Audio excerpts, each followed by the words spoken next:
Alors, racontez-moi un petit peu votre expérience de libraire. Quand est-ce que vous avez commencé à vendre des bouquins?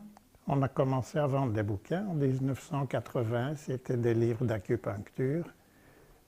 Il n'y en avait pas beaucoup, on importait des bouquins en anglais depuis les États-Unis et finalement je faisais partie de l'association belge des médecins acupuncteurs.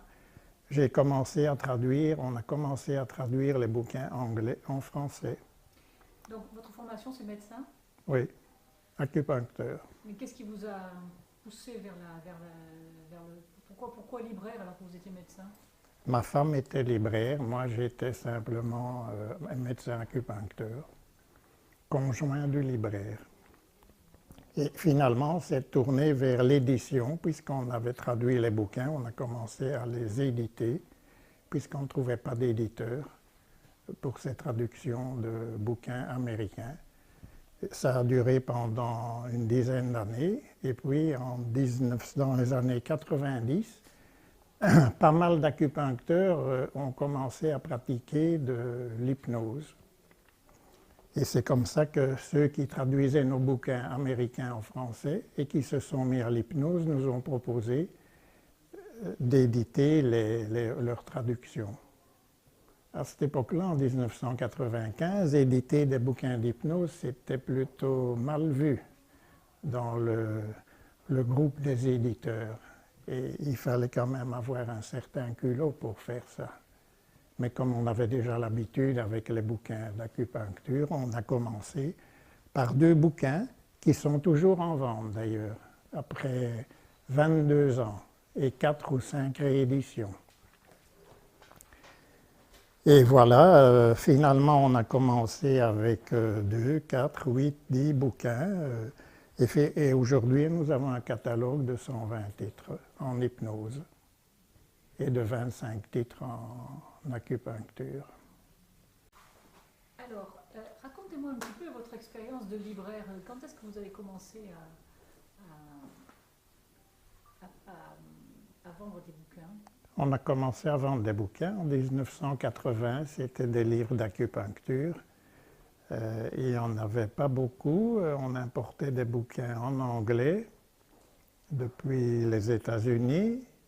Et finalement, je faisais partie de l'association belge des médecins acupuncteurs. J'ai commencé à traduire, on a commencé à traduire les bouquins anglais en français. Donc, votre formation, c'est médecin.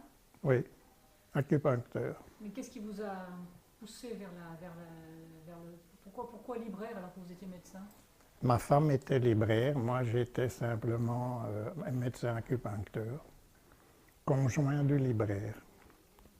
Et finalement, on s'est tourné vers l'édition, puisqu'on avait traduit les bouquins, on a commencé à les éditer, puisqu'on ne trouvait pas d'éditeur pour ces traductions de bouquins américains. Ça a duré pendant une dizaine d'années, et puis dans les années 90, pas mal d'acupuncteurs ont commencé à pratiquer de l'hypnose.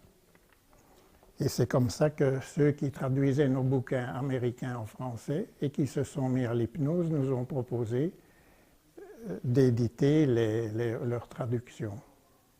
À cette époque-là, en 1995, éditer des bouquins d'hypnose, c'était plutôt mal vu dans le groupe des éditeurs. Et il fallait quand même avoir un certain culot pour faire ça. Mais comme on avait déjà l'habitude avec les bouquins d'acupuncture, on a commencé par 2 bouquins qui sont toujours en vente d'ailleurs, après 22 ans et 4 ou 5 rééditions. Et voilà, finalement on a commencé avec 2, 4, 8, 10 bouquins. Et aujourd'hui nous avons un catalogue de 120 titres en hypnose et de 25 titres en acupuncture. Alors, attendez, je vais légèrement recadrer, ne bougez pas, s'il vous plaît. Qu'est-ce que vous faites en fait? Vous quittez la boutique à Bruxelles et vous suivez les congrès? Comment ça se passe? Ben, moi, maintenant, je suis pensionné. Ma fille a repris mon cabinet, donc ma femme et moi, on a le temps de parcourir la France et la Belgique et de participer au congrès avec nos éditions. Mais nous ne faisons pas que présenter nos éditions. Ici, nous avons une librairie spécialisée en hypnose. Nous avons à peu près transporté la moitié de notre librairie à Bruxelles ici. Donc nous ne présentons pas que nos propres éditions, c'est ce qui fait un peu notre spécificité. On présente un choix et un assortiment étendu en hypnose.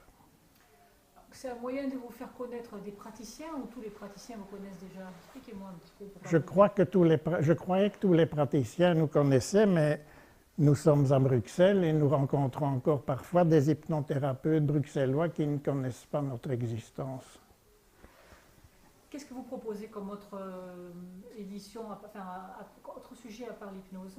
Nous proposons l'acupuncture et l'ostéopathie et la diététique. Quoi d'autre? C'est tout.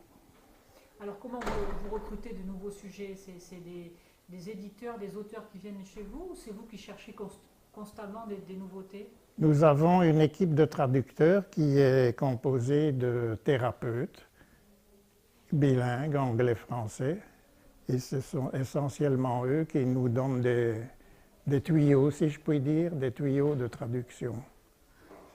Est-ce que vous voulez dire par là que tout ce que vous puisez, ça vient des pays anglo-saxons?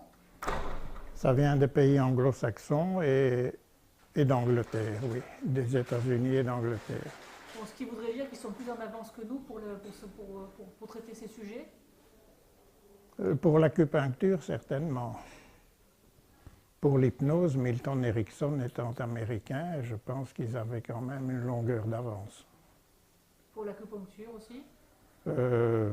Pour l'acupuncture aussi, mais nous avons rattrapé notre retard au niveau francophone largement. Alors, l'acupuncture est associée à la Chine. Oui. Est-ce que vous avez des manuels chinois traduits ou pas du tout? Non, on n'a pas traduit de bouquins chinois en français. On n'a traduit que des bouquins anglais ou américains. Votre stock de livres, vous pouvez le chiffrer? Non, tout ce que je sais, c'est que mon entrepôt est presque plein. Le chiffrer en euros? Non, en nombre de bouquins. Oh, ben ça dépend, parce que les bouquins qui se vendent bien, on en imprime beaucoup, et ceux qu'on essaye de lancer, on en imprime quelques centaines pour tâter le marché. Quels sont les best-sellers que vous avez? Qu'est-ce qui se vend le mieux? Le livre qui se vend le mieux, c'est le bouquin rouge que vous avez là.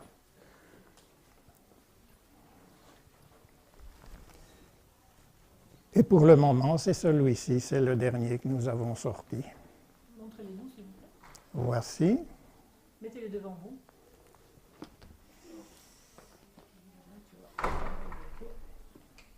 Hop là.